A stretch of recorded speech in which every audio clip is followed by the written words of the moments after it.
Check. Check 1, 2. Check.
Okay. 12:15. That clock runs just, it's getting a little bit more punctual, that clock. Okay, I'll just sit here and wait. And then Gary's going to introduce you.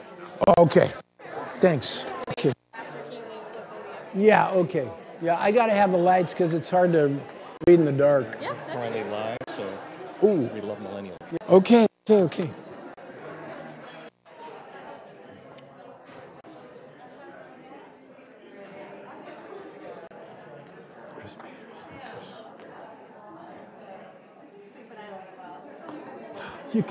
Yeah, I mean, I hope it goes well.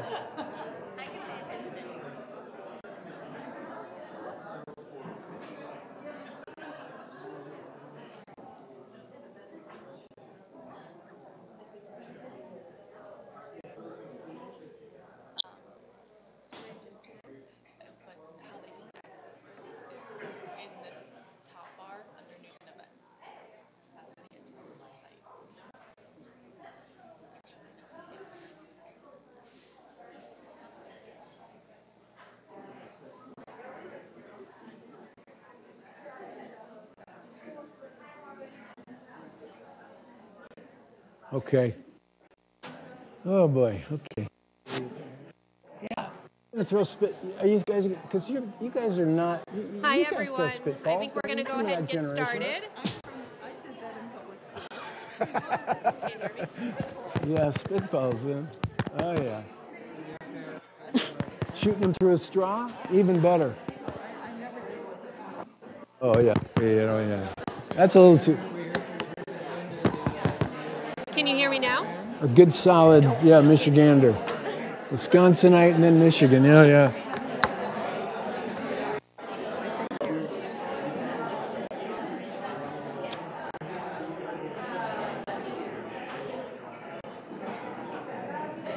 Night before last. Check. Check 1, 2. Uh-oh, not working? Not working?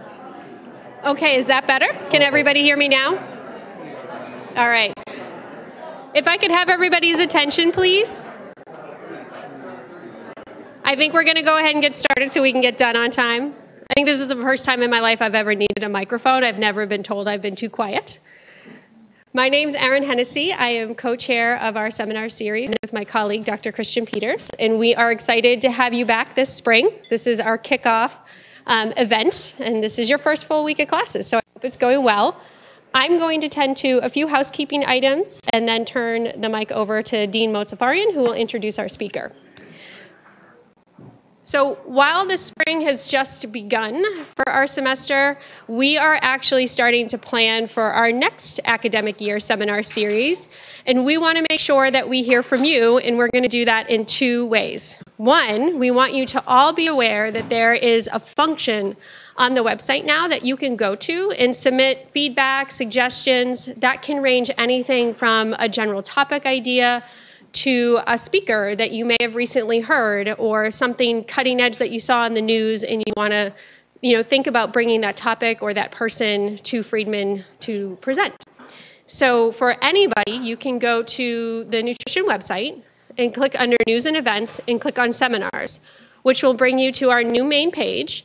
And then all you simply do is click the submit feedback and suggestions button, and that goes directly to the seminar committee, and we'll review those nominations and those ideas. The second thing that we're going to do this year is we have a survey that will be sent out later today, and that survey is a collection of the suggestions that we've received over the past year and a half or so. And all we've done is kind of bundle the ideas and suggestions that we've gotten into themes. So what we want you to do is take that survey and rank order what is most important to you. This seminar series is for our Friedman community, and we want it to reflect what you want to know. So if you could fill that out in the next week, that would be really helpful to our planning over the coming year. So thank you for that, and I would like to introduce our dean to introduce our speaker. Thank you.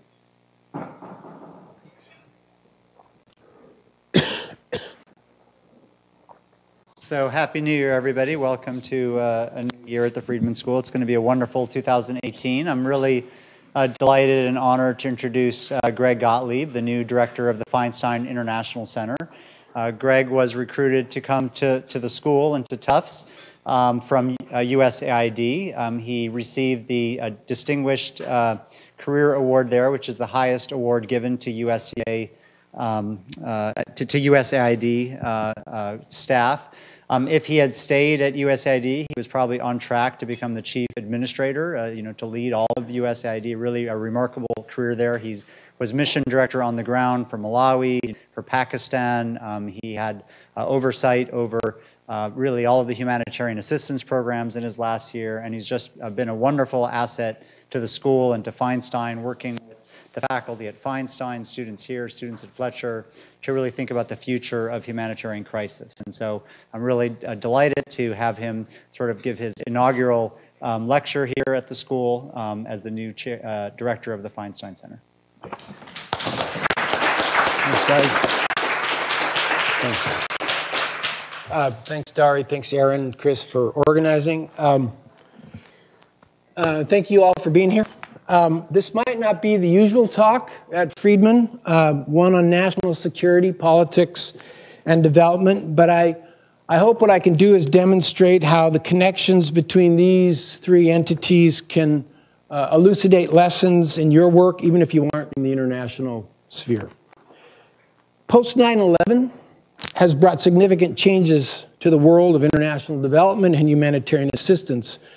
But whether or not you do international work, many of you will likely encounter national security and political issues directly and indirectly in your own work. For instance, budget issues that affect research are a good example of political impact.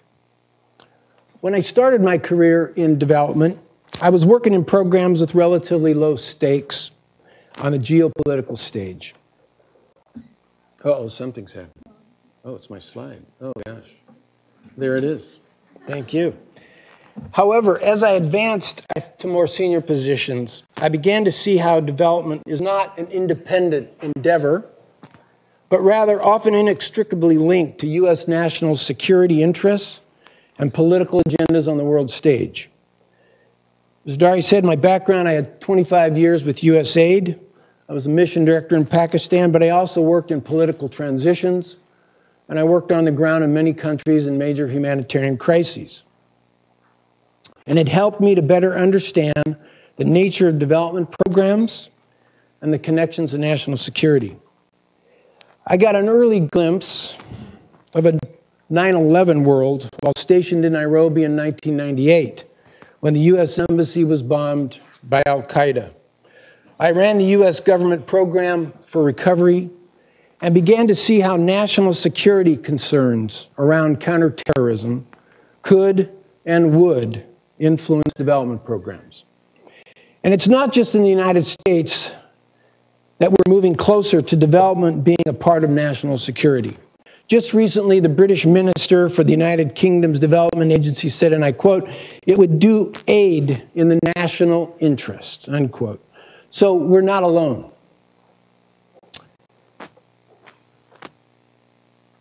I'm going to start with what we call the 3 Ds, which correspond roughly to these terms, and which are really the 3 pillars that provide the foundation for promoting and protecting U.S. national security interests abroad. At USAID, we often call it the 3-legged stool. It's a bit of a wobbly stool. We're sort of the short leg. The fence is the larger leg. So you have your development groups. USAID is the major one for international development. Diplomacy and politics, the Department of State, which is known to most of you. The main job is to maintain relations with other countries. And the Department of Defense, also well known to everybody, I'm sure. Main job to protect the homeland, but its influence is actually considerable in diplomacy and even in development. So let me talk about national security. It could be that they're monitoring your email, but it really is a broad concept. Keep America safe, especially in the post-9/11 world, right? Many of you will recognize that photo. The Situation Room in the White House waiting to find out what happened with Osama bin Laden.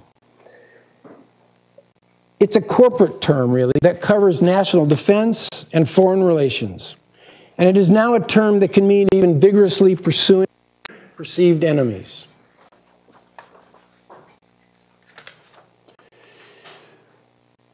I'll give you another example of an early indication of how these three began to converge, and that is I was in Pakistan up in the north in 2006 during a response to that earthquake.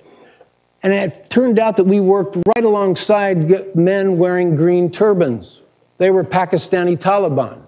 We did our work, they did their work. After being there a couple of weeks, there was another agency of the US government that figured out who was also there working next to us.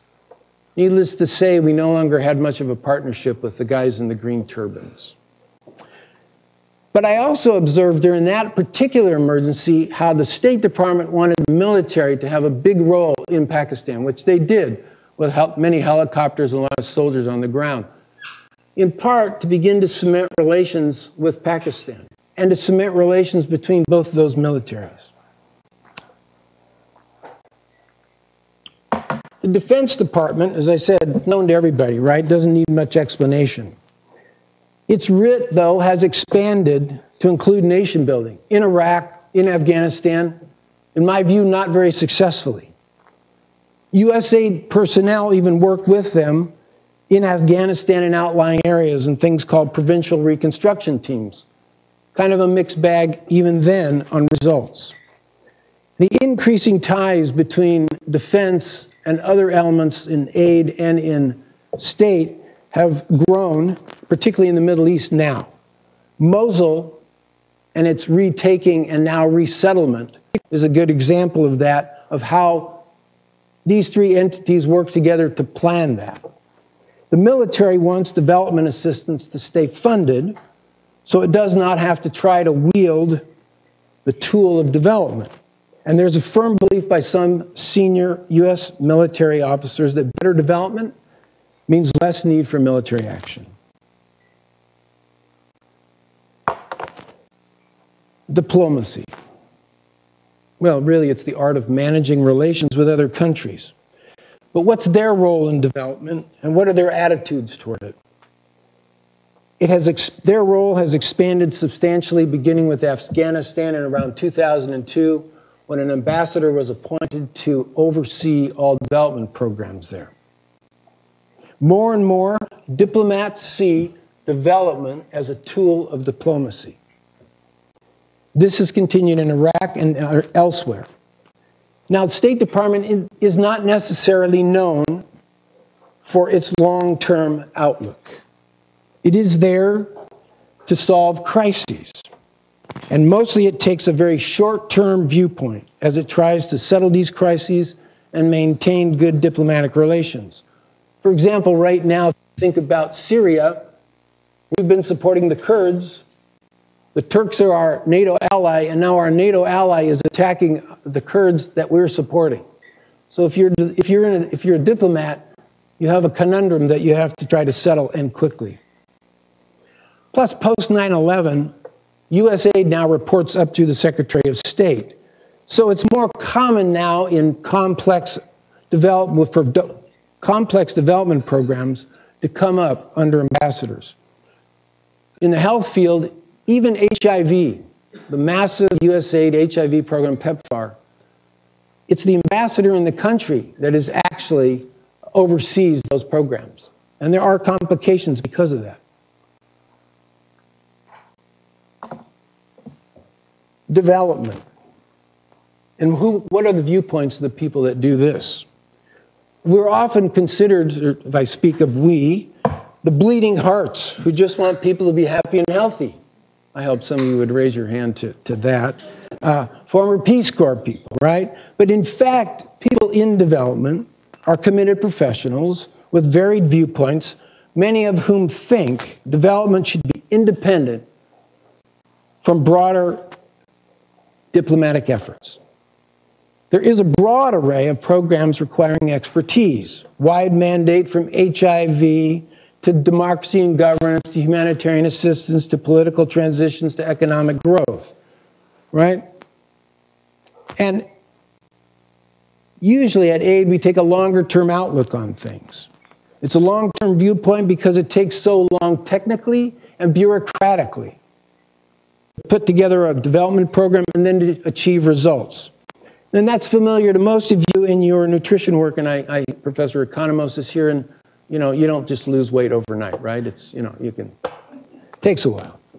So what are the consequences, really, of the 3 Ds working more closely together, particularly over a decade and a half of the war on terror? Certainly, it's a change in roles. It's a new role, like the Department of State overseeing development when their people are not trained to do development. For the military, it's a distorted role. They're doing nation building. And for the development agency, it's to change as the purpose of work, chain of command, and a compressed time frame for action. So it's kind of the critical question. What's the role of development as part of national security? How is long-term planning and implementation affected under the exigencies inherent in national security policy and practice? Likewise, and let me mention a fourth but important player here, and that is the Congress. And what is the role of Congress, and how does the mood of the country, as former Secretary Dean Acheson said, affect the direction that our programs will take? Acheson noted many years ago how the mood in the country can shift so that Congress focuses on one thing and then another.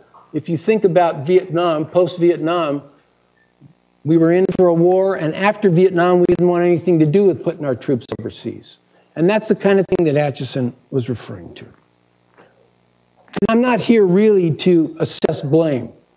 The development people are right, the defense people are wrong. I'm really here around this concept, which is where you stand depends on where you sit. What's the viewpoint of the person that sits across from you that looks at your work maybe differently than you see it?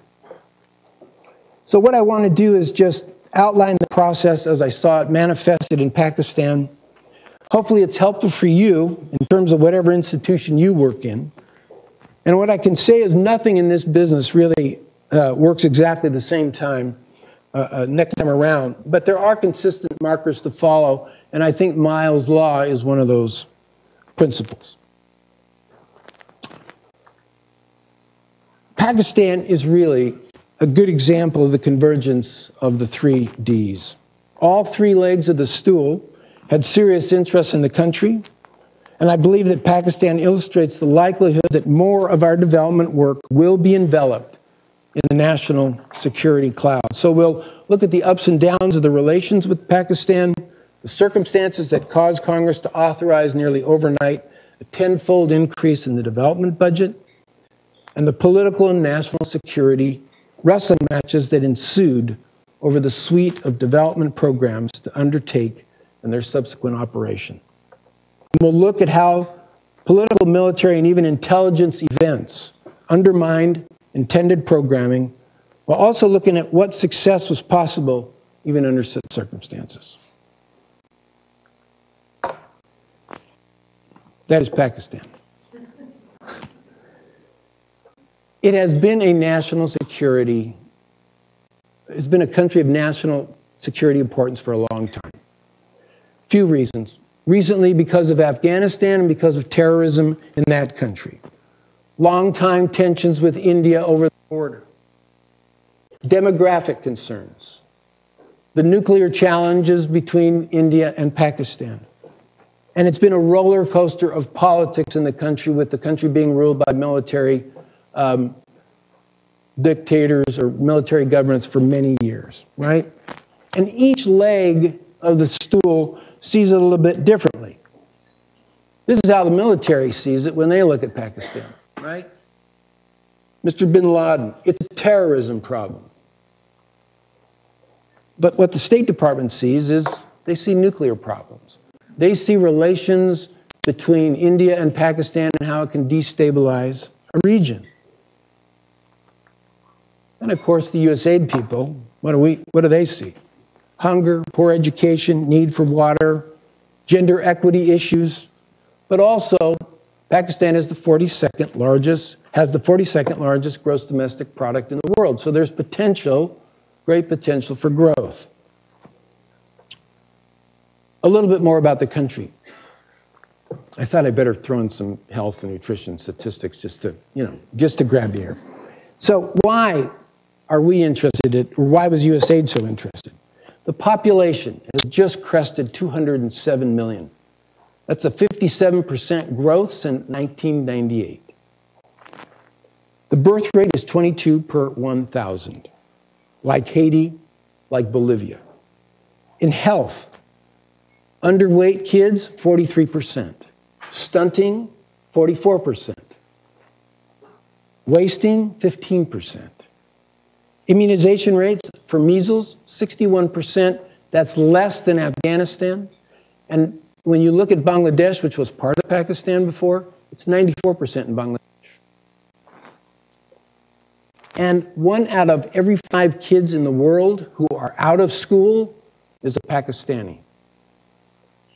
So from a USAID perspective, a social side of things, Pakistan is an important case. And in fact, during the time that I was in Pakistan, the Obama administration had a worldwide program on malnutrition. And Pakistan was considered an important place to help meet those targets.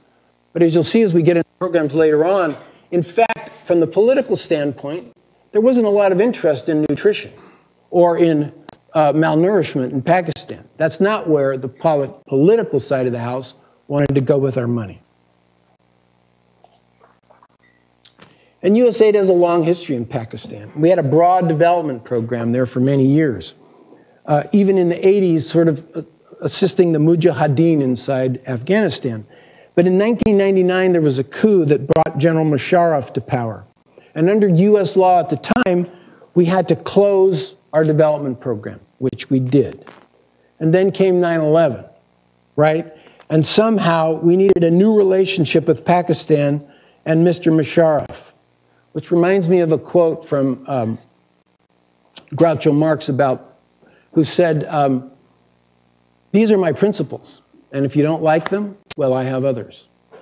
And in this case, we had some other principles that were important, which was we needed to establish or reestablish a relationship with the Pakistanis. So that's what happened. We gradually began to rebuild a development program there. And what I would say about Pakistan is it's a love-hate relationship. We hate these guys, right? And we want the Pakistanis to hate them along with us. On the other hand, the Pakistanis are supposedly playing a double game by supporting groups like the Haqqani Network, which has attacked American troops inside Afghanistan. So it causes real problem. And in fact, that is a picture of the Pakistanis going after their own internal. That's what happens when they go after their own Taliban. I am not a Taliban there, by the way. But we were up in those areas taking a look at it. And if you just recently, just within the last 2 weeks, the president suspended $255 million of military aid to Pakistan. And just to show the connection to development side, how they're embedded, at the same time that he did that, the Pakistanis moved to throw out of the country almost all of the civil society groups that USAID and other donors work with. So there's kind of a tit for tat, not on the military side, but on the development side. I don't want you to think that Pakistan's all just doom and gloom, so I thought I'd throw in a few of my, my tourist photos here. Mohenjo-Daro, the great 5,000-year-old Indus Valley civilization. Beautiful up north, spectacular mountains. And if you're a mountain climber, there's Nanga Parbat, 28,000 plus feet you can climb. It's a spectacular country, but it is fraught with all kinds of issues. So let me turn to the issue of funding and its impacts. And it's been a roller coaster for funding in the country. You have a program, you go to zero, you begin to rebuild. And I don't want to go back too far, but imagine in 2001, we had zero budget in Pakistan. That budget was, at post 9/11, was added to a bit, subtracted to a little bit, added to a bit. And eventually, by 2009, which is where we're going to focus on, We had a program of around $150 million a year. Now, to quote myself to my staff in Pakistan, you don't get $1 billion a year to do development. You get it to do politics. And what we saw in 2009 was billions of dollars suddenly flooding into the development program. And many, as I said, many in USAID have a difficult time understanding that development, in many instances, is firmly embedded in national security. Another challenge to a new program, starting a new program there, was that all program management requirements apply. You're operating in many respects in very dangerous areas, but all the things you have to do to monitor and evaluate, all the things you have to do to check your programs apply, even if you can't go there, even if you can't really see your program. So the big question is, how do we account and measure when development norms don't apply? And when might best practice interfere with political and security needs? And how is undertaking good development affected by these national security demands? So, Mr. John Kerry, Richard Lugar, and Howard Berman. As the drawdown, those were congressmen who wanted to do something for Pakistan. And as the drawdown of troops and materiel started in around 2009 in Afghanistan, Kerry, Lugar, and Berman, from both the Senate Foreign Relations Committee and Howard Berman from the House Foreign Affairs Committee, passed the Kerry-Lugar-Berman Act, which was designed to support Pakistan. There wasn't necessarily much support domestically for Pakistan as there was for India, but the intention of this act, the Kerry-Lugar-Berman Act, was to shore up Pakistan as an ally and support our national interests. Now, the key point of what Kerry, Lugar, and Berman brought together was they passed what was called an authorization bill, which means what some members of Congress want. It's a want, as opposed to an appropriations bill, which is really a bill that says how much money other members of Congress will give to meet your wants. So to put it in other terms, you go to your father or your mother and you say, hey, can I have the car keys tonight? I need the Mercedes to go out tonight. And they look at you and say, well, here, take this key to my bike lock, and you can drive down, you can go to your thing. And that's exactly kind of what happened here.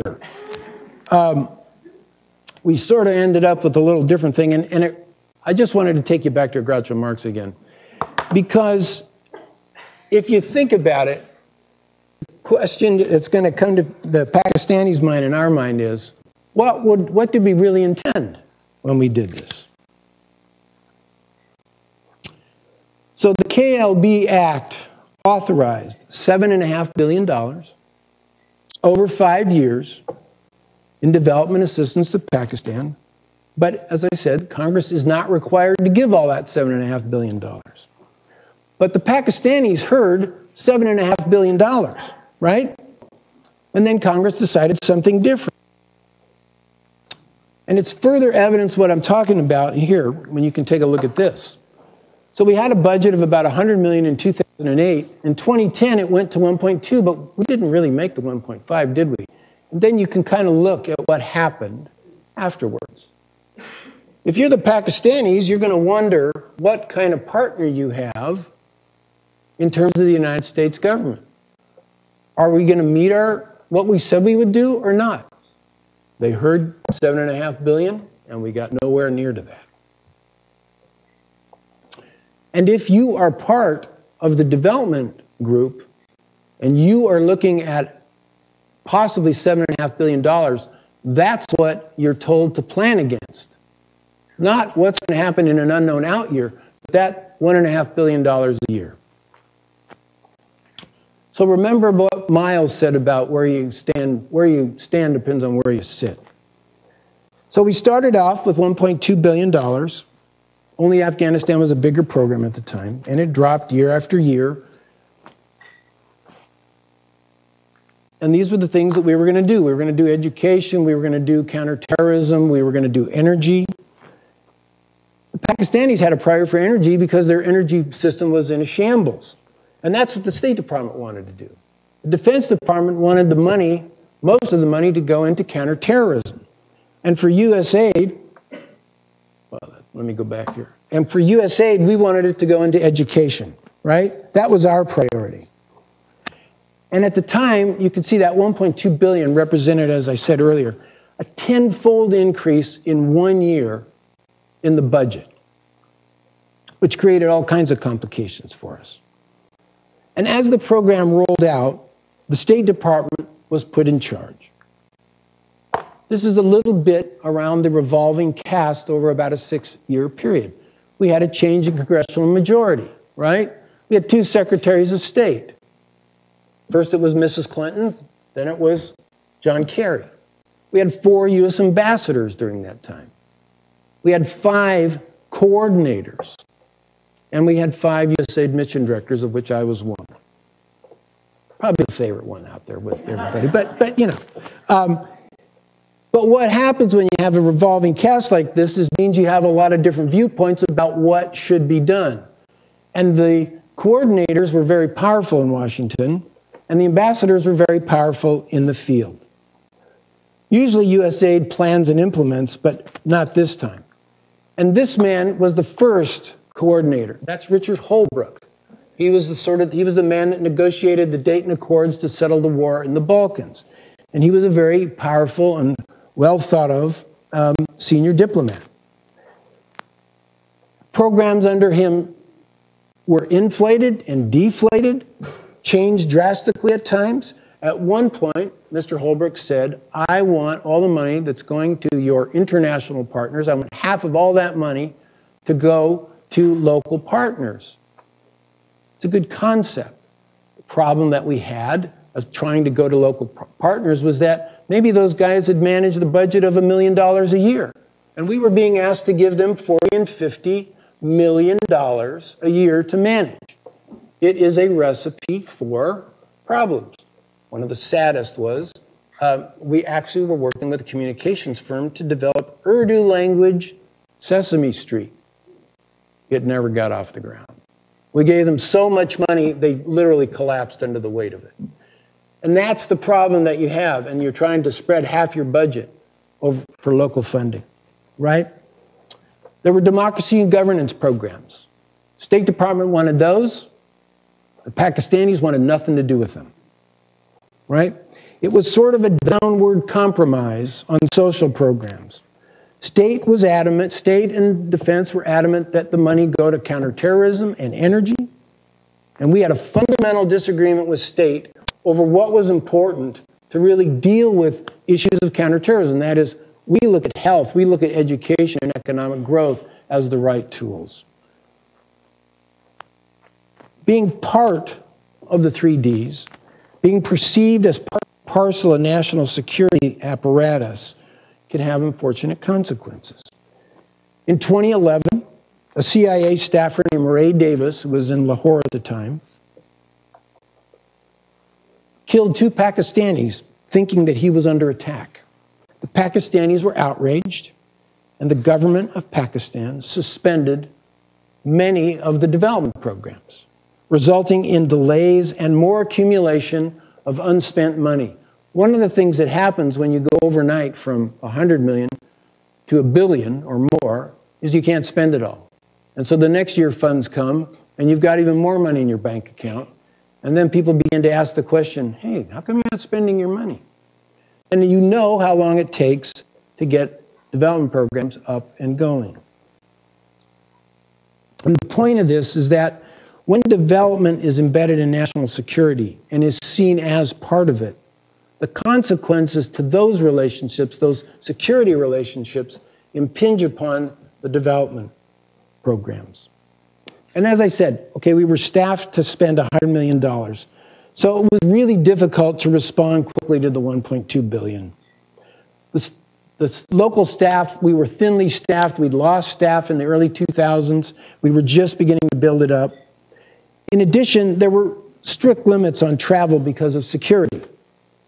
Pakistan is called a critical threat post for a very good reason, because there are people there trying to kill you. if you're an American. And so, consequently, people that serve there serve shortened tours. Normally you'd serve 4 years. Now you're serving at best a year, which means you end up losing institutional memory for your international staff. Full M&E requirements were placed upon us to go out and monitor and evaluate, but unfortunately, very few of us could get out to see the programs. And we really are the weak leg of the stool. In Washington, we lacked real political clout to change things there more to the direction that we wanted. It weighed on us. We had some successes there. We added power to the grid. We had some improvements in healthcare. We had some improvements in education. And we even did some really great work, and I will say this, despite all the threats to the people, particularly a lot of the women that worked with us, we did a lot of good work in gender equity.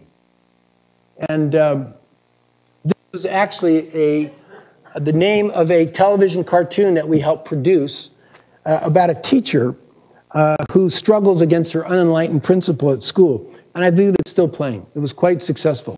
So there are little things that happen.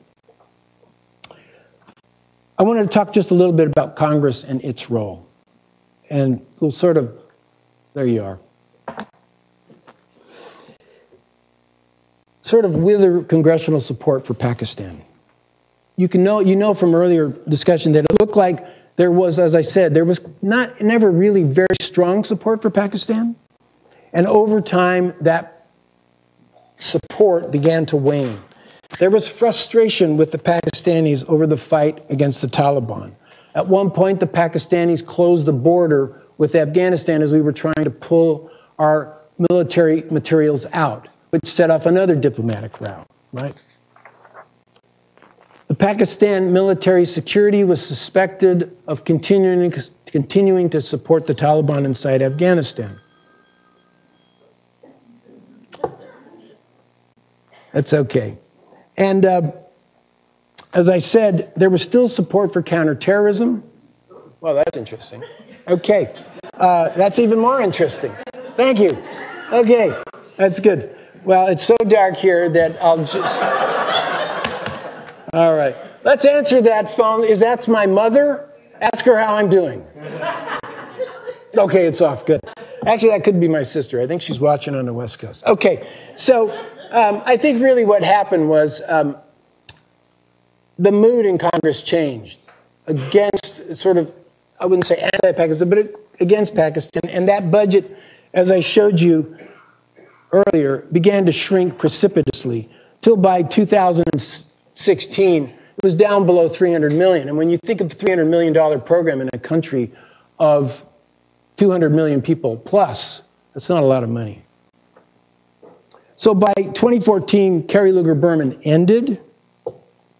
And I remember going to Washington and talking to one of the appropriators who said to me, never forget it, quote, "It's all lousy in Pakistan, but we have to do 500 million. We didn't even do 500 million in 2015. So one of the issues you run into is when you have a major program like this, there is a push to get the money out the door fast, right? And you want to show impact. You want to show political impact so that you gain more support. But what happened over time was, because of what happened on the national security front, support began to wane. And what we anticipated, in the beginning, we designed large programs anticipating large budgets. And what happened was, gradually, we didn't get that money. And we had a change in the way we had to program, what we could accomplish, what targets we could set. We also weren't able to choose all the programs that we wanted. And some of them were bad choices, as I said, like the Sesame Street one. So we ended up not meeting a lot of choices, having a lot of money stacked up in our coffers. And it was kind of and getting critical reports from our Inspector General that we weren't spending our money fast enough or we had weak local partners. This is not just common to Pakistan. It happened in Haiti after the earthquake in 2010. It's the case in Iraq. It's the case in Afghanistan. and it is the case now in Syria. Three specifics in the health sector I think will demonstrate this. Early in our program, we designed a $250 million health program for the Punjab, the largest province in the country. Improve health worker skills, provide mother and child health care, improve vaccination rates. The program in 2011, because of the Ray Davis debacle, the provincial minister suspended the program, right? That money went back into the budget and then was moved gradually into either counterterrorism or energy. In 2015, the minister said, let's resume the program. But by then, the budget was on the decline. That money had already been spent. And so I canceled the program in the Punjab, which is unfortunate. The polio program. Most of you have heard about that. The killing of polio workers, right? Just 2 more were killed just, I believe, last week. The Pakistani doctor, Dr. Afridi, who helped find Osama bin Laden, he set up a fake polio campaign, which led to suspicion by the Pakistani Taliban about polio campaigns. And so what happened over the course of many years, which still happens now, is polio workers are killed. So it just makes you think, like, who would have imagined that the national security priority of killing Osama bin Laden would lead to a dragged out and violent polio campaign? And finally, just a word on how to preserve your programs. It was clear to us in Pakistan that health was the least of all priorities for programming. The ambassador who was there when I was there was explicit about it. So what I did was negotiate with Congress, with the State Department, with my colleagues at USAID Washington, to take the health program out of the Pakistan money and put it into a global pot of money to just preserve the semblance of some kind of health program in Pakistan. So it's a complicated subject, and as you absorb it, let me just conclude with some broader principles and lessons learned. We don't learn very fast. Can't we do this better? One of the things we proposed in Congress was, could Congress give us money more slowly, allow us to build up our programs, and then give us more money? Great idea, some people said, except for the fact that when we give you little money, it has no political impact, which is not good for us in Congress. And two, what's true? There's no guarantees in our budgeting process about what you might get this year versus what you might get next year. So you might start out small and actually get smaller if you're not lucky. So you really have to influence what you can, the waxing and waning of the interests of decision makers from whatever institution you're part of. You have to find ways to maneuver within that system to preserve that, I think, which you think is important. There's great value in compromise, and there's also value in sort of the Tao of interagency grappling. You got to learn how to give way strategically to preserve what you think is essential. And in leadership, from my perspective, you have to find a balance for your staff. That's, I think, a growing reality for many senior leaders at USAID. It's vital that you help them find their professional fulfillment, but also understand the political realities of the world that they now operate in. I think you have to understand the different viewpoints of all those that you're involved with. That's essential. You got to know the level of commitment and understand that so you can anticipate what might happen in the future. And you have to know what's important to you so that you can best represent your organization. So I'll take your questions.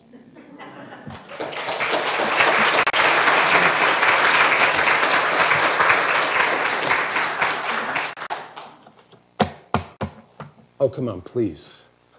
Ed. How do you assess the impact, say, of development on national security? I think its impact is that, particularly if you're dealing with the military, when they go in places now, I mean, we've had enough engagement with them that I think they feel like okay, we have to consult the development people, right? They know that something's going to have to happen with the communities. And they have their parts of their community that deals with that. And so those relations have begun to be more sort of common, that we speak to them, right? We have in the disaster office in aid, I shouldn't say we, I'm not there anymore, but there is an office that just does military relations. It started because we used to use, aid would use their aircraft to move things. But there's another office now that is expanded that just deals with aid and the military. And so I think when we've seen them in Afghanistan, you see them like the Haiti earthquake. There were 20,000 military people there. And what's interesting about it is military cannot deploy on a natural disaster unless US aid says they can deploy. So that relationship means that we're learning more and more about it. Now it's a little bit odd, and I was saying, you know, about the unequal length of the so imagine I showed up in Pakistan, in Haiti for the earthquake, and there were 20,000 military guys there and a 3-star general. And so I'm going to go see him and say, you know, I'm in charge here. So, and I got my team behind me of about 10 people. So, but I think gradually the two sides are knowing each other much better now. And the military wants us to be part of their planning. And when I mentioned Mosul, that was a kind of, it was U.S. military, Iraqi military, USAID people, UN people who planned that thing. Because even before they went and attacked the city, they'd already begun to set up camps outside for people to go to, and plans are already in place to then figure out how to resettle. So you can see that they're getting more and more joined. Yeah, Dari. What are the 2 or 3 biggest changes you see in the current administration and the prior one in this, either within development or how development interacts with the Yeah. Or are there no major changes? Well, I was there for the first 7 months of the administration. One of the things I would say is, for me, is pretty significant, is when I look at the National Security Council, which was the main body that we would deal with on policy, right, when we dealt with the White House, when you deal with the White House.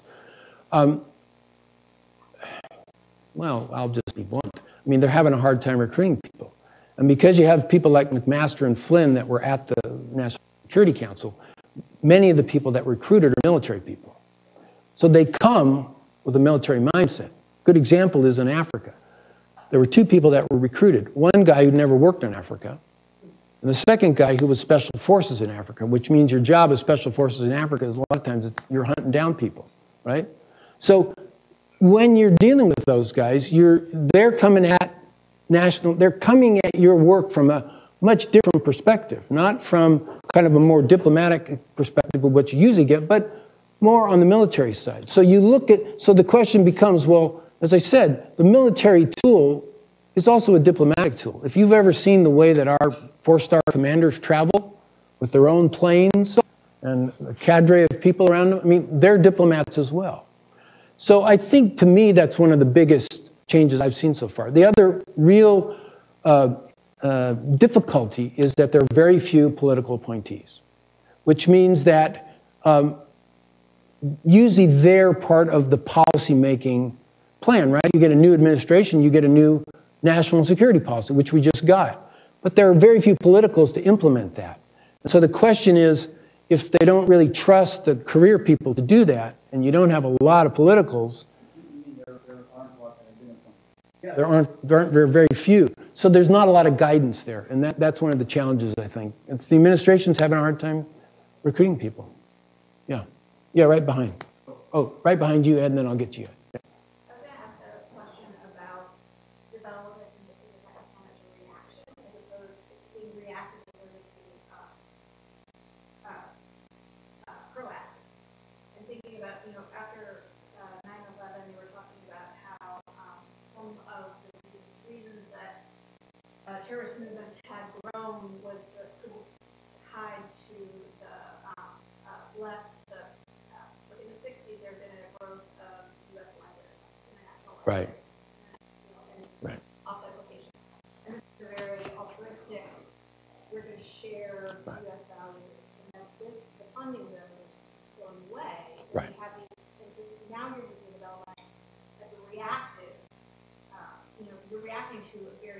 Right.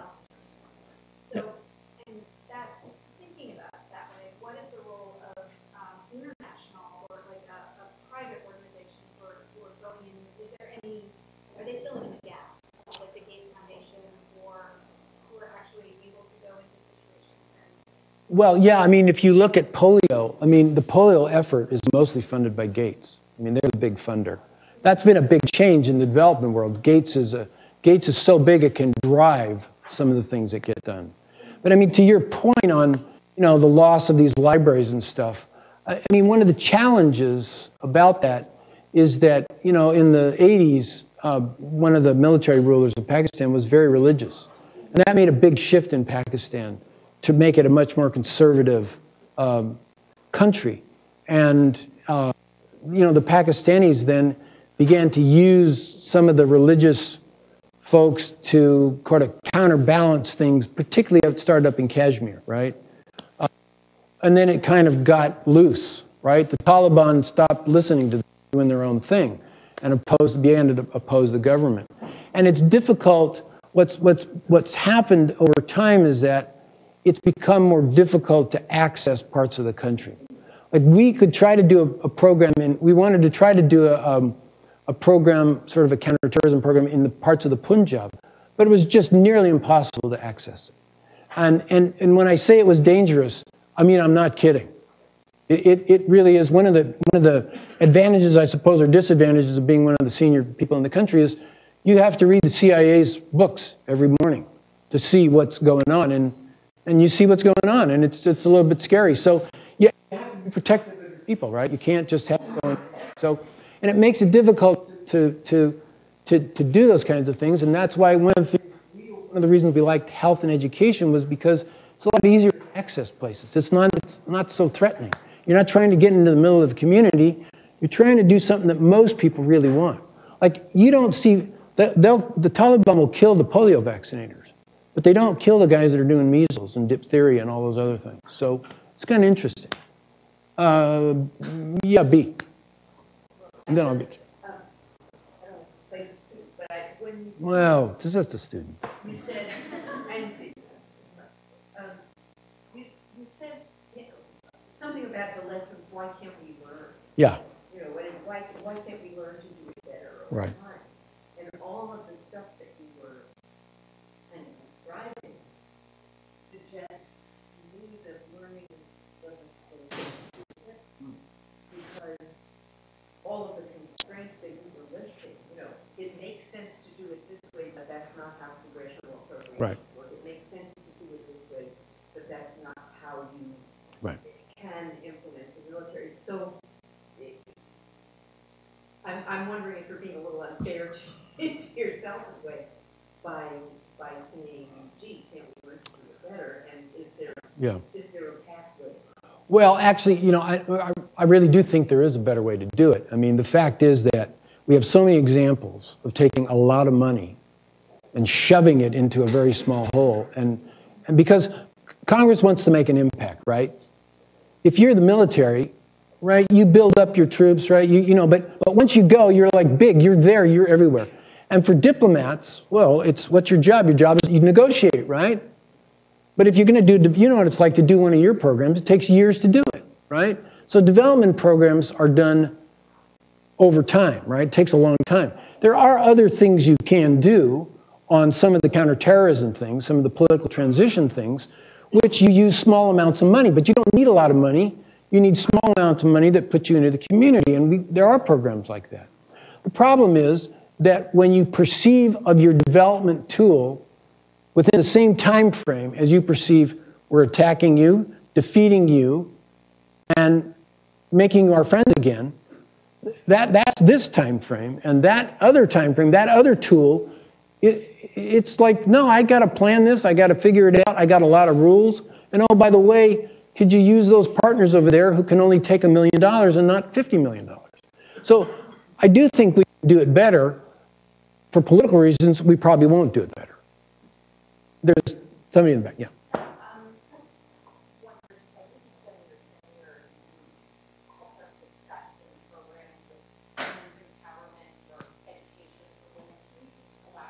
Sure. Yeah, we did programs with, in fact, up in the northern areas, which are more conservative.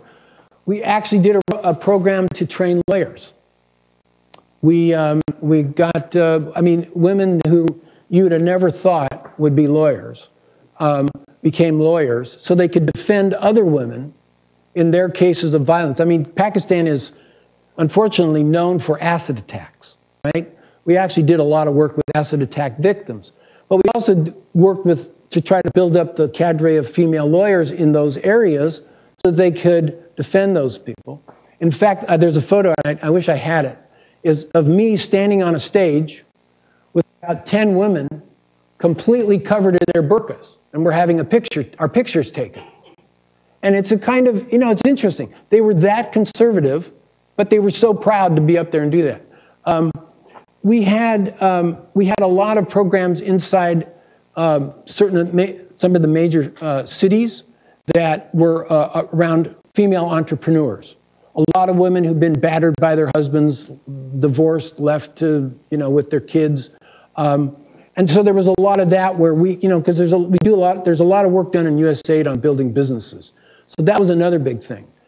One fantastic thing I saw was up in the north, right? It's incredibly cold up there in the wintertime. And we worked with the community on sort of marketing their vegetables and fruits, because they have some mulberries and apricots and things like that. And so we also developed with some guys these interesting cheap greenhouses, right? And as it turns out up there, and the women basically took those over, and there's a good reason why. In the wintertime, it's so cold, the men cluster around the heat source in the house. And the women are to the outer edges, and they're cold, right? And it's a miserable life. But the greenhouses stay about 60, 65 degrees in the winter. So all the women would go to the greenhouses, which meant they all went there and worked, and whatever was grown, they raised and sold. And what did they do with the money? Spend it on education. So it was, you know, it's unintended consequences, but those are some of the programs that I think, when I look at them, that I thought were really fantastic. They're not huge, they're not going to shake the world, but they're going to shake those people's worlds, you know. Irv? When you look at the dynamics of the three-legged stool, how do those dynamics change when the development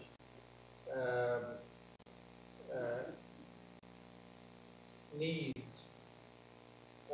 change between longer-term development and complex emergency? Right.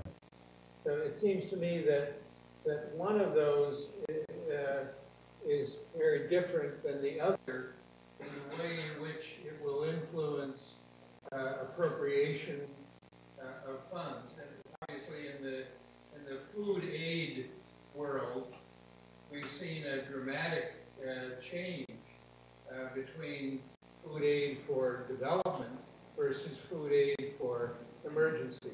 Right. And the question is, how does one approach that when one is trying to increase or maintain appropriations for development? Yeah. Yeah. I mean, it's interesting that there hasn't really been a great controversy over funding humanitarian assistance. It is even in this, if you look at the 2017 budget, when the new administration asked for a cut 40%, which would have been, I mean, that would have been a huge impact.